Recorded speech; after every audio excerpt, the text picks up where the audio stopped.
Stunter Srikanth చనిపోయి రోజులు గడుస్తున్నాయి. కానీ అతడి మరణంపై మాత్రం వార్తలు ఆగడం లేదు. రోజుకో వార్త బయటకొస్తోంది. శ్రీకాంత్ ప్రమాదంలో చనిపోయినా కూడా అతడి చావు వెనుక కుట్ర దాగి ఉందని కుటుంబ సభ్యులు అనుమానం వ్యక్తం చేయడం సంచలనం సృష్టిస్తోంది. నిజంగా శ్రీకాంత్ ప్రమాదం వెనుక కుట్ర ఉందా? ఉంటే వాళ్ళెవరు అన్నది ఇప్పుడు ఉత్కంఠ రేపుతోంది. కొందరు వ్యక్తులు ఫోన్ చేసి రెచ్చగొట్టడంతోనే శ్రీకాంత్ బయటకు వెళ్లాడని, ఈ క్రమంలోనే ప్రమాదం జరిగిందని కుటుంబ సభ్యులు చెబుతున్నారు.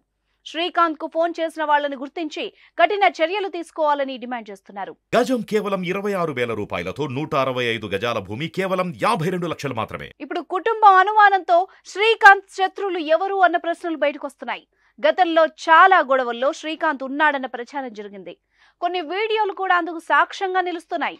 ఈ నేపథ్యంలో పాత కక్షల నేపథ్యంలోనే శ్రీకాంత్ కు ఫోన్ చేసి రెచ్చగొట్టారా అన్న అనుమానాలు వ్యక్తం అవుతున్నాయి. మరోవైపు ఇన్స్టాగ్రామ్ లో చాలా ఫేమస్ కావడంతో ఓర్వలేకే కొందరు వ్యక్తులు శ్రీకాంత్ ను బెదిరించారని, చాలా మంది ధమ్కి ఇచ్చారని స్నేహితులు చెప్పడం చర్చనీయాంశమైంది. అయితే శ్రీకాంత్ మాత్రం 100% ప్రమాదమే అని చెప్తున్నారు పోలీసులు. స్థానికులు కూడా అదే మాట చెప్తున్నారు. శ్రీకాంత్ చావుకి అతనే కారణమని తెలిపారు. ఏ బైక్ స్టంట్స్ అయితే శ్రీకాంత్ కు పేరు తెచ్చాయో అవే స్టంట్స్ ప్రాణాలు తీసినట్టు పేర్కొన్నారు.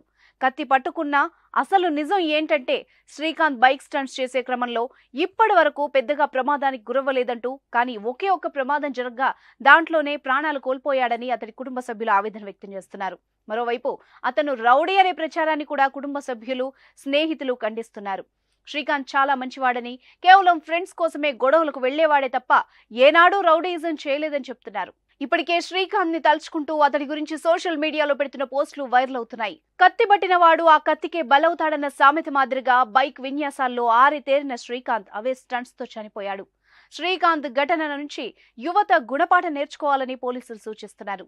ప్రమాదకరమైన బైక్ విన్యాసాలు చేస్తే తాట తీస్తామని హెచ్చరిస్తున్నారు.